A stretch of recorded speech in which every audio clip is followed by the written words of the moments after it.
for real. It's been a hot minute, but I'm back for real. In one of my shorts recently, I tried a pigs and taters chocolate bar.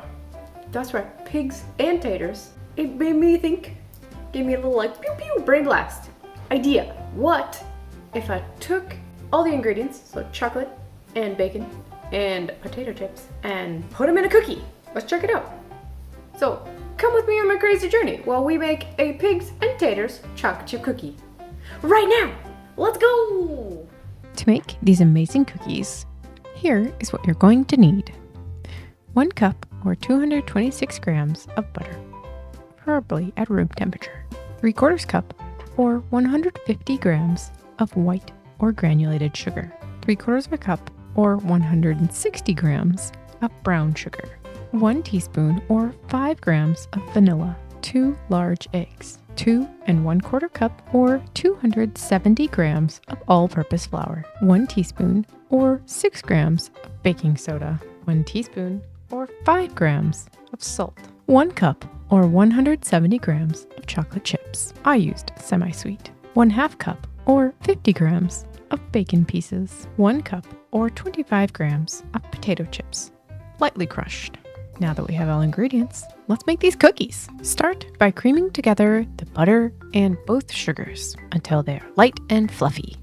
It should take about 2 minutes. Keep mixing until you can no longer see streaks of butter throughout the mixture. Next up, add in the vanilla and the eggs, one at a time, and keep mixing until fully incorporated. The mixture will be wet and separated at first, but just keep mixing until it becomes smooth as silk. In a separate bowl, whisk together the flour, the salt, and the baking soda. Once these are fully whisked, add in the flour mixture to the wet ingredients 1/3 at a time. Make sure you mix each addition until it is fully incorporated before adding the next part. Mix until you can no longer see streaks of flour in the mixture. Now, for the good stuff. Pour in the chocolate chips, the bacon pieces, and lightly crush the potato chips if you haven't already done so.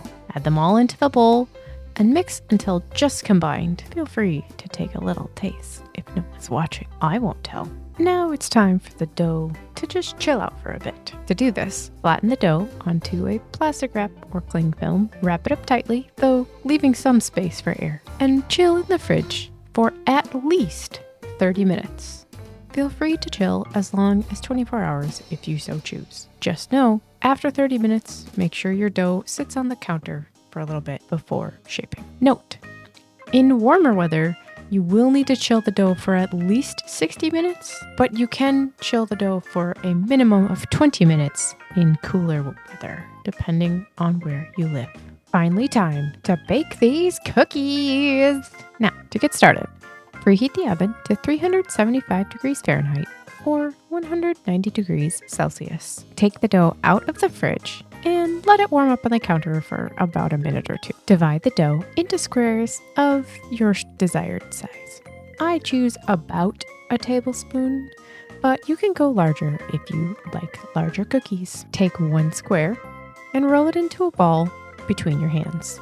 Place it onto the baking sheet and flatten slightly with your fingers. Now, place the cookies into the oven for between 9 and 11 minutes. I often start with 11, and by the end of the sets of cookies, end up with 9 minutes, depending on your oven and how it acts. Once the cookies have reached a golden brown edges, take them out of the oven and allow them to cool on the baking sheet for 3 to 5 minutes before transferring to the cooling rack. And now, here's the finished product. Ta-da! Whoa. All the potato chips. So, let's give it a try and see how it actually turned out. It smells real good, so it should be good. Alright, we got all the crushed potato chips on the outside.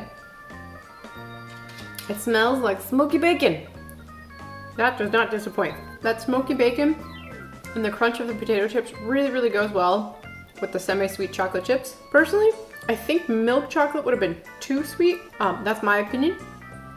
Give it a try, and if you want like either milk chocolate or dark chocolate, try it out and let me know how it goes. If you try making these at home, put them up on like Instagram, tag me in them. I would love to see them. Love, love, love. It was a smash, smash, smash, smash. So for me, Total smash. But what do you think? Smash? Pass? Pigs and taters chocolate chip cookies. I love them. Is there anything else you can think of, like crazy combos that are not spicy? No spicy in this house. That I could try? Shoving in a cookie? I have a couple ideas already that I'm thinking about. But join me next time for Smash or Pass. Don't forget to like and subscribe. It's for free. Shoot me a comment. And I'll see you. Oh wait, hold on. Don't forget, may the fork be with you. Bye! See you next time!